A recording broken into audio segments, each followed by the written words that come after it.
I think that we must engage. There is no other way. Anong ibang mga solusyon? Sasabihin natin, yung United States, pumasok uli kayo dito sa Pilipinas, kayo mag-defend sa atin. Hindi na pwede yun. Hindi na kasi kung minsan... Pero malaki ang interest nila sa South China Sea. Malaki talaga ang interest nila sa South China Sea. That's about over $5 trillion that pass through. But we have to get past the old thinking ng Cold War na meron tinatawag na spheres of influence. Yeah. Bawat bansa namimili sa US kami, sa Soviet Union kami. Hindi na ganun ngayon. Ang iisipin lang natin, ano yung mabuti para sa Pilipinas? We continue to engage. Of course, we have a very strong, traditional, institutional galing mo magsalita relationship, special relationship with the United States. Did you say you would invite the United States to get involved and help us? No. That is the problem is between China and us. No. So the United States should be out. If the Americans come in, it's bound to fail because you're putting the two protagonists together, and we must understand. Dalawang superpower na nasa gitna tayo, lit-lit natin. Ang biro ko nga, bumahing lang na sa bayan, mawawala na tayo sa mundo. Senator Bungo, doon lang sa arbitration. Sabi mo nga, nagbiro ka pa pala sa lagay na yan. Paano ko mag-arbitrate? Sinabi naman ng China, hindi ko tinatanggap ang iyong imbitasyon. Yeah. Do you think is there value of the PCA's decision saying that the West Philippine Sea belongs to us? There is value because they confirm. Oops, time's up! Okay. So yan. Sinishare ko lang kinukuha ko lang itong video galing kay Juju. Kasi gusto ko din ipapakita sa inyo kung paano at ano yung mga pinagsasabi niya during kampanya time noong 2022. In-interview siya ni Boy Abunda. O ayan, mga kababayan, naririnig nyo ang mga sinasabi niya. Sabi niya, pag once America come in, we are bound to feel. So, galing mismo sa bunganga ng ginayupak na kupal na to. Pero anong nangyayari ngayon? Iba yung mga pinagsasabi, kaya nga hindi stable ang utak nito. Iba yung mga pinagsasabi niya noon at iba ang ginagawa niya ngayon. Kaya talagang totoo talaga lahat ang mga pinagsasabi ni Maharlika.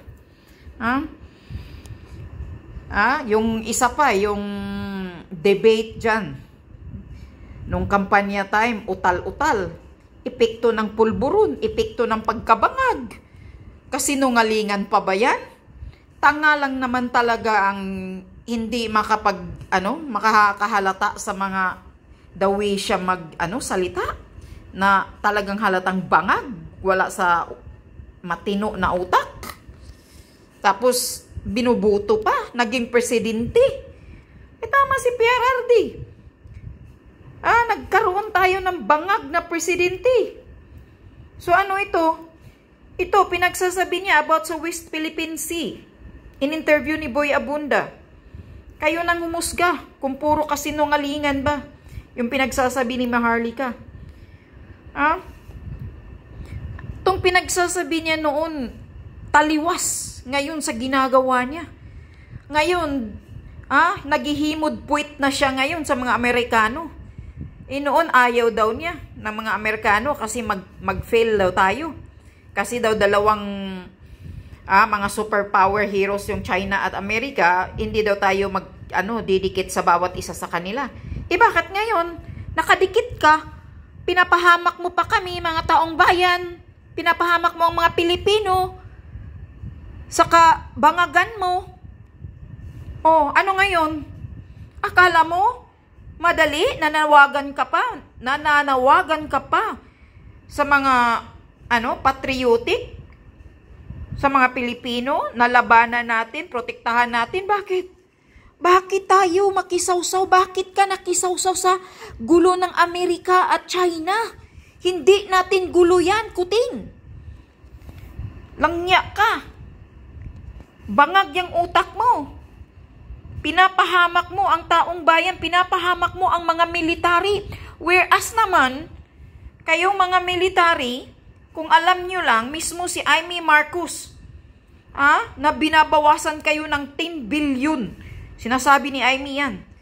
Sa mga benefits ninyo at pensyon ninyo. Tapos makipaglaban pa kayo? Makikinig pa kayo? Makipagpatayan pa kayo? Sus, wala na nga sigurong lalamunin sa susunod yung mga pamilya ninyo. Kasi binabawasan yung mga budget ninyo. Tapos makipaglaban pa kayo? Isip-isip kayo. Huwag kayong maniniwala na ngayon. Dahil hindi talaga karapat-dapat na magiging magpapatuloy itong si Kuting magiging presidente natin. Wala sa hulog.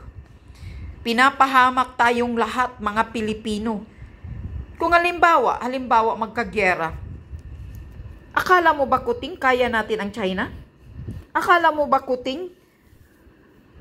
Mismo nga yung barko natin, anong klaseng barko yan? Parang laruan na barko? Sira-sira? Yung nasa West Philippine Sea? Isip-isip ka. Anong mangyayari sa Pilipinas kung magkagira? Isang missile, isang bomba lang tayo ng China, wala na. Kawawa ang taong bayan. Ang akala mo ba parang boxing? Ang gera? Sasabihin mo, ay tama na dahil bugbog na ako, hindi na ako lalaban, tama na. Ganon? Siguradong babagsak tayo. Infrastructure natin, mga building, wasak-wasak yan, basag-basag yan. Anong mangyayari sa economy natin? Titingnan mo ang Ukraine ngayon. At saka yung sa labanan nila ngayon ng Russia. Kung anong nangyayari. Tang ina. Wala ka nang makikita, pati pusa nga, hindi mo na makikita na nasa kalsada pa. Siguro pati mga pusa, patay na. At akala mo, pinaglaruan mo lang kami, ang mga Pilipino. Pinapahamak mo kami nang dahil sa idka-idka mo. Noon, ang mga salita mo, ayaw mong kumakampi sa dalawang superhero. Dahil, hindi nakakatulong yan sa ating bansa. Ang galing-galing mo magsalita nung hindi ka pa naging presidenteng ginayupak ka. Ngayon, nagiging presidente ka na, iba na ang ginagawa mo.